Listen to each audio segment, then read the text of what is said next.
Study IQ IAS, अब तैयारी हुई अफोर्डेबल। नमस्कार दोस्तों, यूपीएससी दुनिया के सबसे कठिन एग्जाम्स में से एक माना जाता है और इसकी इस डिफिकल्टी का एक बहुत बड़ा कारण इसका वाइड सिलेबस है। ऐसा माना जाता है कि everything under the sun is UPSC syllabus. तो इस एग्जाम को वही क्लियर कर पाता है जिसने इस बड़े वाइड सिलेबस को बांध लिया, और उस सिलेबस को बांधने में सबसे अहम भूमिका निभाता है नोट मेकिंग।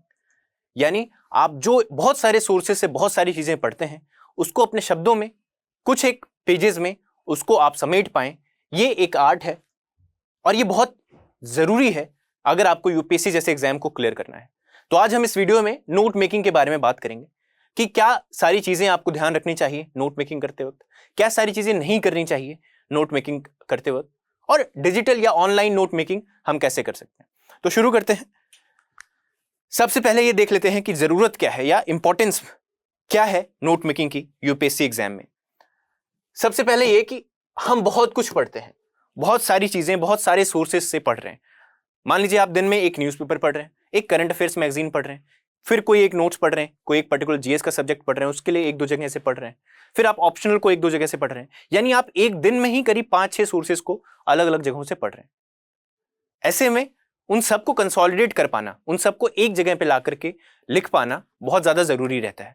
तो ऐसे में सबसे ज्यादा जरूरी जो नोट मेकिंग जिसके लिए सबसे ज्यादा जरूरी है वो ये है कि जब आप इतनी जगहों से चीजें पढ़ते हैं वो आप कंसोलिडेट कर पाए। रिविजन्स इफेक्टिव हो जाते हैं। रिविजन अगेन बहुत ज्यादा जरूरी है। आप कुछ भी पढ़ लें, आप आज अगर तैयारी शुरू कर रहे हैं तो आप एग्जाम एक साल बाद देते हैं, ठीक है, सब एक साल की तैयारी करते हैं, उसके बाद पेपर में अपेयर होते हैं।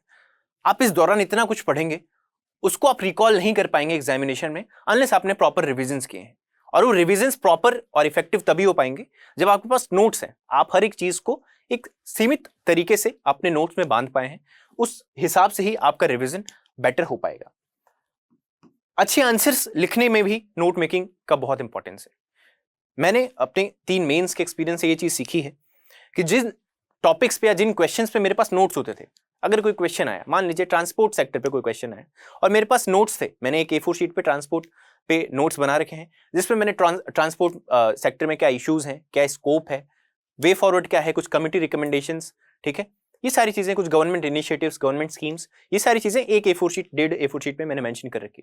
अगर मेरे पास ऐसा नोट तैयार रहता था तो मैं एग्जामिनेशन हॉल में उस एक पर्टिकुलर टॉपिक पे एक आंसर बहुत आसानी से लिख पाता था और विद इन टाइम लिमिट लिख पाता था। वहीं कुछ ऐसे क्वेश्चंस होते हैं, हर साल हर पेपर में आपको कुछ ऐसे क्वेश्चंस मिले होंगे जिनको आपने अच्छे से नहीं पढ़ा है, जिनके लिए आपके पास नोट्स नहीं है। उन क्वेश्चंस में आपको सोचने में और अपना जो सारा नॉलेज है उसको इकट्ठा करने में और उसको आंसर को लिखने में काफी समय लगता है। तो अच्छे आंसर्स लिखने के लिए नोट्स बहुत जरूरी हैं। जिसके पास जितने अच्छे नोट्स होंगे वो उतने अच्छे आंसर्स लिख पाएगा। This is something which I can guarantee you.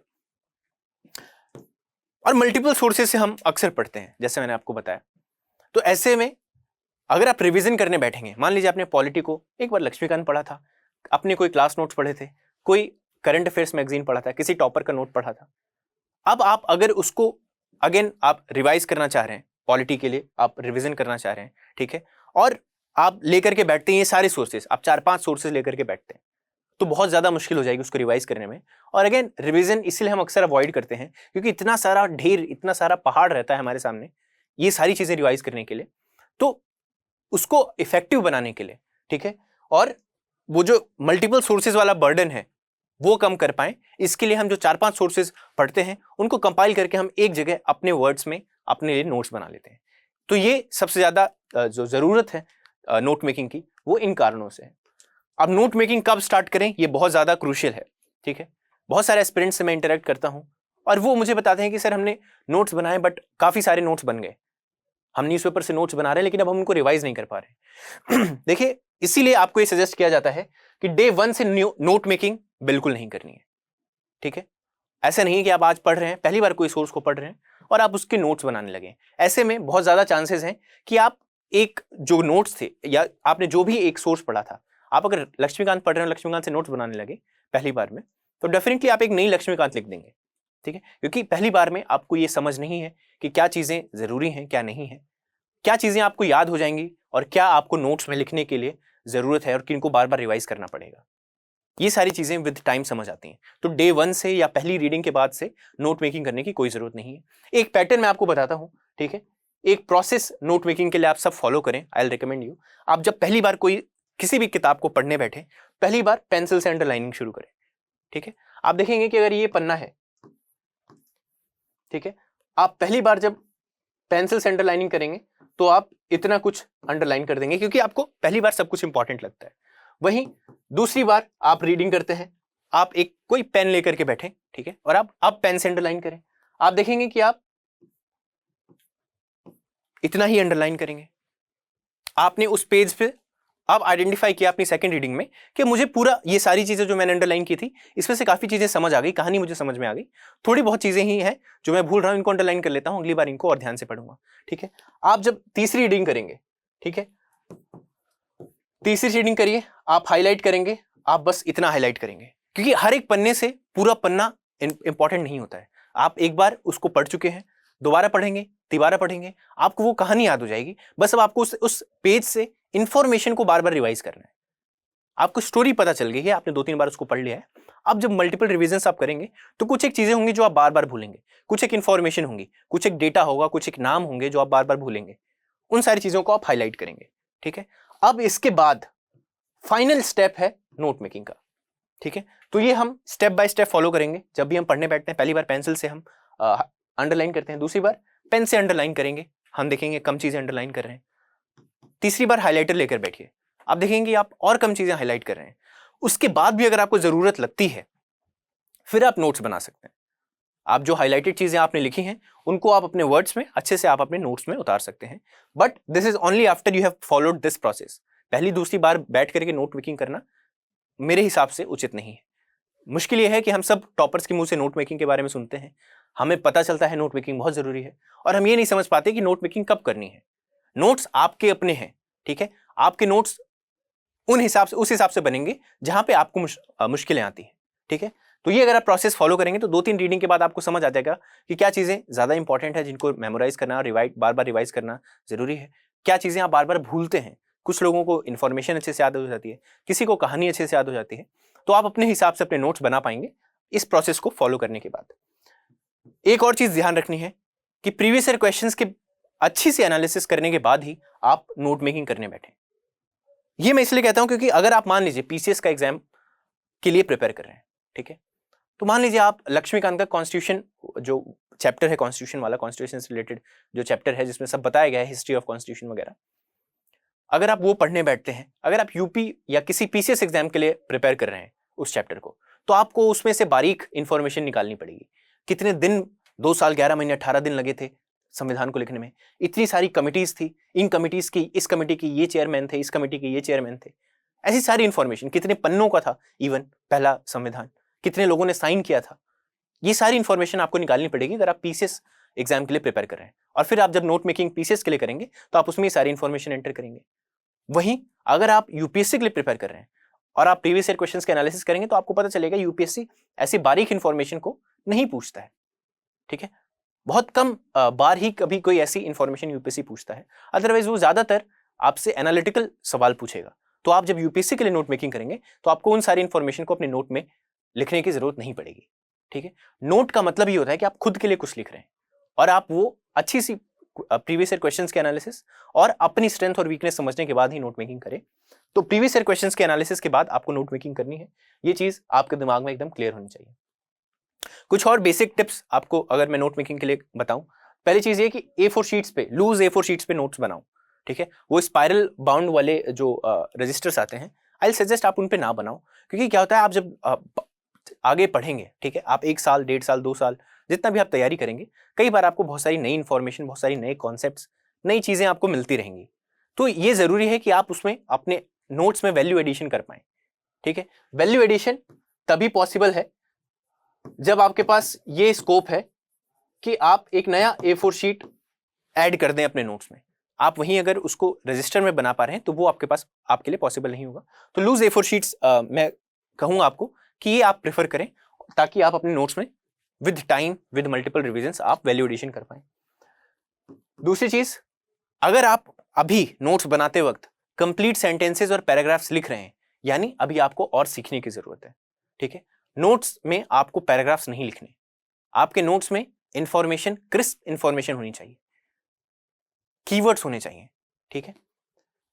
एक आप पैटर्न फॉलो कर सकते हैं। आप जैसे नोट्स बनाते हैं तो कोशिश कीजिए इंट्रो, बॉडी, कंक्लूजन फॉर्मेट में आप अपने नोट्स बनाएं, ठीक है। मान लीजिए, जैसे मैंने पहले भी एग्जांपल दिया, मान लीजिए ट्रांसपोर्ट सेक्टर पे आप नोट्स बना रहे हैं, आप रोडवेज पे आप नोट्स बना रहे हैं, ठीक है। तो आप रोडवेज, अगर इंडियन रोडवेज पे कोई सवाल आया तो आप उसमें क्या एक इंट्रोडक्शन लिखेंगे, 2-3 ऑल्टरनेटिव इंट्रोडक्शंस आप सोच के रखें।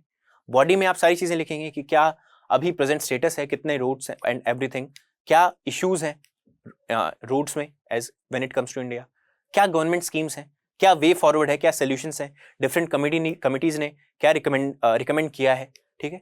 ये सारी चीजें। सिमिलरली एग्रीकल्चर में मान लीजिए आप एग्रीकल्चर की नोट मेकिंग कर रहे हैं, आप राइस प्रोडक्शन पे कोई नोट मेकिंग कर रहे हैं, तो उसमें आपकी इंडिया इज, मान लीजिए आप इंट्रोडक्शन में लिखते हैं कि India is one of the largest producers of rice in the world, ऐसे कोई इंट्रोडक्शन आप लिख सकते हैं, या कोई और आप इंट्रोडक्शन आपके दिमाग में आए, 2-3 आप इंट्रोडक्शंस लिख के रखें, एक बॉडी लिख करके रखें, और 2-3 कंक्लूजन्स, आप ऑल्टरनेटिव कंक्लूजन्स तैयार कर सकते हैं कि अगर इस टॉपिक पे क्वेश्चन आएगा तो मैं इन 2-3 में से एक कंक्लूजन लिख सकता हूं।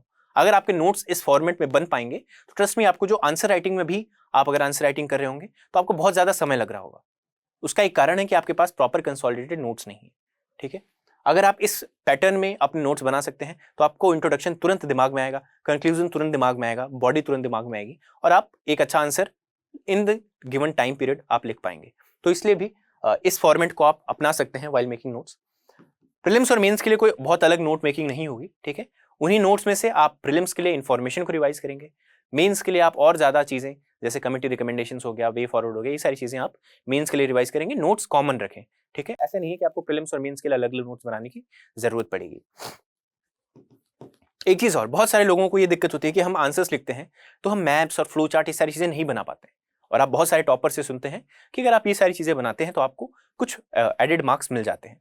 तो ऐसे में आप कोशिश करें कि जब आप नोट मेकिंग कर रहे हैं, एंड आप नोट मेकिंग 2-3 बार पढ़ने के बाद, चीजें अच्छे से समझने के बाद आप नोट मेकिंग कर रहे हैं, तो आप उसी समय इन सारी चीजों को अपने नोट मेकिंग में ही इनकॉर्पोरेट करें, ठीक है। मैप्स बनाइए। फॉर एग्जाम्पल मान लीजिए आपने अर्थक्वेक के ऊपर आप मैप बना रहे हैं, तो ठीक है, हार्डली 5 सेकंड में मैंने एक इंडिया का मैप आपको यहाँ पे बना दिया, और ये स्क्रीन पे बना रहा हूँ, पेपर पे बनाऊंगा तो मैं और जल्दी और अच्छा मैप बना सकता हूँ, ठीक है।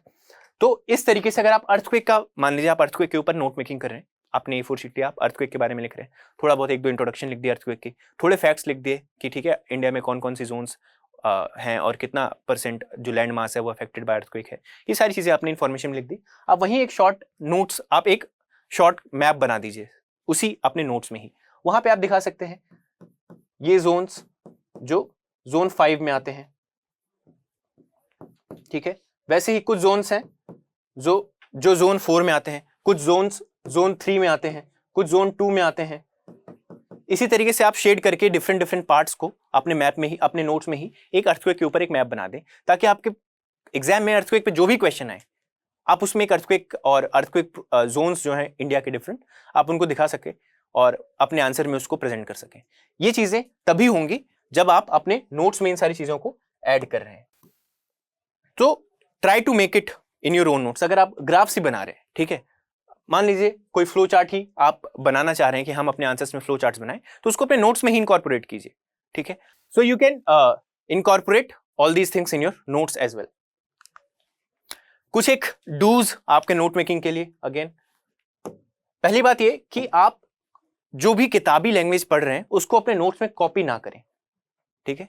मैं कीवर्ड्स की बात नहीं कर रहा हूं, बट आप किताबी लैंग्वेज अगर अपने किताब से पढ़ रहे हैं तो वो वाले आप अपने नोट्स में ना लिखें जो आप एग्जाम में रेसिप्रोकेट, आप जो एग्जाम में उसको रिप्रोड्यूस नहीं कर पाएंगे, ठीक है। तो अपने नोट्स में आप अपने वर्ड्स में लिखने की कोशिश कीजिए, एक अच्छी इंग्लिश, अंडरस्टैंडेबल इंग्लिश में, बट अपने वर्ड्स में लिखने की कोशिश कीजिए। एक बार आप जो भी सोर्सेज पढ़ना चाह रहे हैं, ठीक है, एक टॉपिक से आप जो भी सोर्सेज पढ़ना चाह रहे हैं, मान लीजिए आपको कोई एक, मान लीजिए अर्थक्वेक का ही एग्जांपल जैसे मैंने दिया था, आप अर्थक्वेक पे ही 2-3 जगहों से पढ़ते हैं, आप अपने कोचिंग के नोट्स पढ़ते हैं, कोई एनडीएमए की गाइडलाइंस पढ़ते हैं, 2-3 जगहों से आपने अर्थक्वेक के बारे में पढ़ा। अब आप नोट्स जब बनाएंगे तो उन तीनों चीजों को एक साथ रखें और उसमें से सारी जो इंपॉर्टेंट चीजें आपको लगी वो अपने नोट्स में आप उसको एंटर कर लें। तो इसलिए मैं कह रहा हूं कि स्टार्टिंग में ही नोट मेकिंग नहीं करनी चाहिए, क्योंकि अभी आप और चीजें पढ़ेंगे, आपको और इंपॉर्टेंट चीजें मिलती जाएंगी और आपका नोट्स वाइड होता जाएगा। तो इससे अच्छा आप आराम से जो सोर्सेज आप पढ़ना चाह रहे हैं उन सोर्सेज से उन चीजों को पढ़ें, उसके बाद ही आप नोट मेकिंग करें। अपने नोट्स को फर्दर कंसोलिडेट करते रहें। मैं अगर आपको अपने ऑप्शनल के नोट बताऊं तो मान लीजिए, जैसे अगर मैं एग्जांपल दूं, मेरा ऑप्शनल पीएसआईआर है, तो जैसे प्लेटो के ऊपर मैंने जब पहली बार नोट्स बनाए थे, तो जब मैंने पहली बार 8 से 10 पेजेस में प्लेटो के ऊपर नोट्स बना दिए थे, क्योंकि मैंने ये गलती की थी कि सिर्फ 1-2 रीडिंग के बाद मैंने नोट मेकिंग करनी शुरू कर दी थी। तो 8 से 10 पेजेस में ही मैंने सिर्फ प्लेटो के बारे में ही नोट्स बना दिए थे, जबकि इतने की जरूरत नहीं है। अब अगर मैं वही अपने नोट्स बताऊं आपको, 2 से 3 पेजेस में, 2-3 A4 शीट्स में मेरे पास प्लेटो के कंप्लीट नोट्स हैं। मेरे पास 50-50 पेजेस के नोट्स हैं, पूरा paper 1A, paper 1B, 2A, 2B, similarly इस तरीके से। और ये पहले काफी ज्यादा था। तो अपने नोट्स को आपको कंसोलिडेट करते रहना है। आप जब बार बार रिवाइज करेंगे तो आपको रियलाइज होगा, यार इसमें मैंने ज्यादा इंफॉर्मेशन लिख दी है, ये सारी कहानी मुझे याद हो गई है, अब मुझे सिर्फ इंपॉर्टेंट इंफॉर्मेशन को देखना है जिसको मैं एग्जाम में रिप्रोड्यूस कर पाऊं। आप उसको कंसोलिडेट करते रह सकते हैं फर्दर। अपने पेजेस पे ना, आप जिन पे नोट्स बना रहे हैं उनमें साइड्स में आप मार्जिन्स जरूर छोड़ें ना। This is a very small suggestion, I know, बहुत एलिमेंट्री लेवल ज्ञान है, लेकिन it helps. I have realise this कि जब मैं नोट्स बना रहा हूं और बाद में मुझे कई सारी चीजें इंपॉर्टेंट पता चल रही हैं, तो मैं अगर मार्जिन, जहां पे जिन नोट्स में मैंने मार्जिन छोड़ रखे थे, मैं बहुत आसानी से वहीं पे ऐड कर देता था और मुझे कुछ एक्स्ट्रा करने की जरूरत नहीं पड़ती थी। तो अपने नोट्स में, अपने पेजेस पे जिस पे आप नोट्स बना रहे, साइड में मार्जिन छोड़ दो, it will help you. Keywords आपके नोट्स में जरूर होने चाहिए। In fact note making is about that. Note making is about important information and important keywords. ठीक है, कहानी हम सबको पता है। The thing is, you have to just add all those things जो आपको एग्जाम में एज इट इज रिप्रोड्यूस करना है, इसीलिए उनको आपको बार बार रिवाइज करना है। ठीक है, मेंस के लिए एक इंपॉर्टेंट चीज जरूर है कि आप फैक्ट शीट्स जरूर बनाएं। फॉर एग्जांपल पॉलिटी में अगर हम एग्जांपल लें तो कुछ एक important articles, supreme court judgements, ठीक है, ऐसी सारी चीजें, important amendments to the constitution और इंपॉर्टेंट लेजिस्लेशंस, इन सारी चीजों के ऊपर आप फैक्ट शीट्स बनाएं। Similarly for every other paper, मान लीजिए इकोनॉमी में, तो इकोनॉमी आप कैसे फैक्ट शीट्स बना सकते हैं, करंट अकाउंट डेफिसिट का क्या डेटा और क्या ट्रेंड्स रहा है। सिमिलरली फॉरेन एक्सचेंज को लेकर के, या ग्रोथ रेट को लेकर के, इन्फ्लेशन को लेकर के, इंटरेस्ट रेट को लेकर के, ये सारी चीजें आप इनके ऊपर फैक्ट शीट्स और इनके ट्रेंड वगैरह को अपने बना करके रख सकते हैं, जो आप एग्जाम से जस्ट पहले एक बार रिवाइज करके आप उसको एग्जाम में अगर प्रोड्यूस कर पाएं, so it will be great. कुछ एक चीजें हैं डोंट्स, जो मैं आपको सजेस्ट करूंगा strictly against all these things, do not do these things. For example Laxmikanth और स्पेक्ट्रम जैसे सोर्सेज जो ऑलरेडी नोट्स वे में है, नोट्स फॉर्मेट में है, आप उसमें इजीली हाईलाइट करके चीजें आप उसको रिवाइज कर सकते हैं। उसमें से नोट मेकिंग की जरूरत मुझे नहीं लगती है। अगर आप लक्ष्मीकांत से नोट्स बनाने लगेंगे तो आपके 200-300 पन्ने के नोट्स बनेंगे, क्योंकि इतना सारा इंफॉर्मेशन लक्ष्मीकांत में दिया हुआ है। तो क्यों ना हम उसको वहीं पे हाईलाइट करके हम वहां से पढ़ लें। अगर वहां पे आपको कुछ इंपॉर्टेंट इन्फॉर्मेशन मिलती है तो हर एक पेज के आप देखेंगे, हर एक चैप्टर के पहले एक ब्लैंक पेज लक्ष्मीकांत में रहता है, आप वहां पे उसको ऐड कर सकते हैं। सिमिलरली स्पेक्ट्रम के हर चैप्टर की जो नोट्स हैं वो उसकी समरी में दिए हुए हैं, आपको वहां से नोट मेकिंग करने की जरूरत नहीं है। ऐसे ही आपको और कोई सोर्सेज मिलते हैं जो आपको लगता है ये ऑलरेडी कॉम्पैक्ट फॉर्म में है, ये ऑलरेडी प्रिसाइज फॉर्म में है और बहुत ज्यादा कहानी नहीं है इसमें, उसमें से नोट मेकिंग करने की कोई जरूरत नहीं है। न्यूज़पेपर से नोट मेकिंग करने की जरूरत नहीं है ना। Someone who is starting that preparation, उनको थोड़ा सा ये एक्सट्रीम लग सकती हैं सजेशंस, बट ट्रस्ट मी, आप इसको रियलाइज करेंगे। आप 6-7 महीने 8 महीने जब तैयारी कर लेंगे और आप देखेंगे कि आपने एक ढेर बना दिया है न्यूज़पेपर के नोट्स का। बहुत सारे लोग न्यूज़पेपर की कटिंग्स निकालते हैं ना, कि न्यूज़पेपर कुछ इंपॉर्टेंट आर्टिकल लगा तो उसको फाड़ के रख लेंगे कि इसको हम बाद में रिवाइज करेंगे। It is not needed. Similarly note making from newspapers is not needed at all. अगर आप करना चाह रहे हैं तो उसको डिजिटल फॉर्मेट में करें, अभी हम आगे उसके बारे में बात करेंगे। बट A4 शीट्स पे न्यूज़पेपर से नोट्स बनाना मैं सजेस्ट नहीं करता। टॉपर्स के नोट्स को कॉपी ना करें, ठीक है। बहुत सारे लोग ये करते हैं, टॉपर्स के नोट्स लाए और या तो उसी को पढ़ने लग गए, या अगर नोट्स बना रहे हैं तो एज इट इज वही चीजें कॉपी कर ले रहे हैं। आप कुछ एक चीजें टॉपर्स के नोट्स से जरूर अपने नोट्स में इनकॉर्पोरेट कर सकते हैं, बट जैसे मैंने पहले भी कहा कि आपके नोट्स आपके होने चाहिए। नोट का मतलब आप खुद को कुछ नोट दे रहे हैं, राइट। तो आपके नोट्स आपके खुद के होने चाहिए। टॉपर्स का वे, टॉपर्स का तरीका कॉपी करने की जरूरत नहीं है। आप उनकी सारी चीजें को कॉपी नहीं करें, आप अपने हिसाब से नोट्स बनाएं। नोट मेकिंग तब तक ना करें जब तक आपको यूपीएससी सिलेबस और प्रीवियस ईयर क्वेश्चंस की अच्छी नॉलेज नहीं है। और जैसे मैंने कहा कि आपने जब तक वो 3 रीडिंग्स नहीं कर ली हैं तब तक नोट मेकिंग की जरूरत नहीं है। ऑनलाइन नोट मेकिंग मैं अगेन सजेस्ट करता हूं, मुझे लगता है काफी इफेक्टिव तरीका है नोट मेकिंग का और काफी इजी रहता है। Online notes are definitely very handy. तो एवर नोट या वन नोट आप डाउनलोड कर सकते हैं अपने टैबलेट में लैपटॉप में या फ़ोन में, मैं अपने एंड्रॉयड फ़ोन में ही एवरनोट, मैंने एवरनोट का ऐप डाउनलोड किया था और मैं उसी में नोट मेकिंग करता था। अभी मैं आपको अपने नोट्स का एक सैंपल भी दिखाऊंगा, बट आप अपने फ़ोन में ही डाउनलोड कर सकते हैं। जैसे मैंने न्यूज़पेपर के लिए कहा, तो मैं सजेस्ट नहीं करता हूँ कि आप न्यूज़पेपर से नोट्स बनाएं, बट एट ऑल अगर आपको लगता है कि कोई एक बहुत इंपॉर्टेंट इन्फॉर्मेशन है और मैं ये कहीं लिख लेता हूँ, ठीक है, कोई बहुत अच्छी चीज़, आपने कोई बहुत अच्छा एग्जाम्पल देख लिया, कोई केस स्टडी देख ली कि I need to write it down somewhere, तो आप इसके लिए आप एवरनोट या वन नोट ऐप का इस्तेमाल कर सकते हैं। आप वहीं पे जाइए और बहुत शॉर्ट में उसको लिख लीजिए। रिविजन्स के लिए डिजिटल नोट्स मुझे बहुत यूजफुल लगते थे। मैं ट्रैवल करते वक्त, कहीं भी आते जाते वक्त, मैं अपना आसानी से एवरनोट खोला और किसी एक फोल्डर को खोला, मान लीजिए मेरे साइंस एंड टेक वाले करंट अफेयर्स, ठीक है, मैंने साइंस एंड टेक वाली फाइल खोली और मैं उसको मेट्रो में ट्रैवल करते करते ही एक बार रिवाइज कर लूंगा। तो इस हिसाब से भी जो डिजिटल नोट्स हैं वो बहुत ज़्यादा हैंडी रहते हैं। आपको कुछ सर्च करना है, आप अपने पेन एंड पेपर नोट्स में सर्च नहीं कर सकते कि ये मैंने कहाँ पे लिखा था, बट आप आराम से आप अपने डिजिटल नोट्स में चीज़ें सर्च करके उसमें पिक्चर्स इंसर्ट कर सकते हैं। बहुत हैंडी रहता है basically digital notes. Current affairs, खास करके करंट अफेयर्स की नोट मेकिंग के लिए आप डिजिटल नोट्स का जरूर इस्तेमाल करें। ये मेरे नोट्स का एक आपको सैंपल मैं दिखा रहा हूँ। ये अगेन मेरे फोन में एवरनोट में मैंने नोट्स बनाए हैं। जैसे सरस आजीविका मेला कुछ ऑर्गेनाइज हुआ होगा, ये पुराने काफी नोट्स हैं, उसके बारे में 2-3 इंपॉर्टेंट चीजें लिख ली कि ये दीनदयाल उपाध्याय अगेन अंत्योदय योजना नेशनल रूरल लिवलीहुड मिशन के तहत है, मिनिस्ट्री ऑफ रूरल डेवलपमेंट ने इसको ऑर्गेनाइज किया था।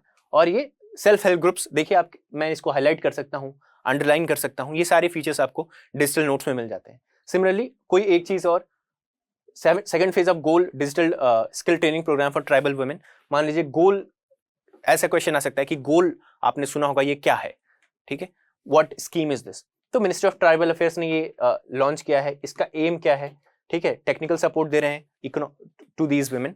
ये सारी छोटी छोटी इन्फॉर्मेशन मैंने बहुत बड़े आर्टिकल में से कुछ एक 3-4 चीजें जो मुझे इंपॉर्टेंट लगी वो मैं अपने नोट्स में ऐड कर लेता था, सिंपली कॉपी पेस्ट। सिमिलरली ये चीजें जैसे बिल्ड फॉर डिजिटल इंडिया, अब ये प्रोग्राम या स्कीम किसकी है? So Google and ministry of electronics ने ये जो स्कीम है वो लॉन्च की। Ideate for India, Disha, PMG Disha, ये सारी चीजें जैसे ये सिमिलर दिखने वाली स्कीम्स हैं। तो अब ये 2014 में लॉन्च हुई थी, 2017 में लॉन्च हुई थी, तो इसमें क्या सिमिलरिटीज और डिफरेंसेस हैं? अब मैंने अगर कभी दिशा पे नोट्स बनाए हैं, मान लीजिए फिर से मैं कोई पीएमजी दिशा सुनता हूँ, तो मुझे लगेगा मैंने दिशा पे कुछ नोट्स बनाए थे, आई जस्ट सिंपली सर्च कि दिशा क्या था और फिर मैं उसी के जस्ट नीचे पीएमजी दिशा लिख दूँ। तो जो सिमिलर चीजें थी उनको मैंने एक साथ बना दिया। ये मैं अक्सर बहुत सारी रिपोर्ट्स होती हैं, ठीक है, वर्ल्ड इकोनॉमिक आउटलुक, ठीक है, वर्ल्ड फाइनेंशियल आउटलुक, ऐसे बहुत सारी रिपोर्ट जो सिमिलर साउंड करती हैं, उनको भी मैं एक जगह पे लिख लेता था ताकि मेरे को दिमाग में उनकी जो उनके भी डिफरेंसेस हैं वो सारी चीजें याद हो जाए। So this was about note making. I think note making is very crucial, ठीक है। ये जो आपको नोट्स मैंने दिखाए, ये मैंने अपने टेलीग्राम चैनल पे भी शेयर कर रखे हैं, अपने एथिक्स वगैरह के नोट्स जो मैंने ऑनलाइन बनाए थे। You can go to Telegram, search my channel Raghavendra IPS, ठीक है, और आपको मेरा टेलीग्राम चैनल मिलेगा, वहाँ पे आप मेरे एथिक्स के नोट्स देख सकते हैं, जहाँ पे मैंने बेसिकली अपने एवरनोट पे ही मैंने एथिक्स के लिए एग्जाम्पल्स और डेफिनेशंस के बेसिक नोट्स बनाए थे। I think it will help you. So that's it from my side. Thank you so much. Thank you and जय हिंद। स्टडी IQ IAS, अब तैयारी हुई अफोर्डेबल।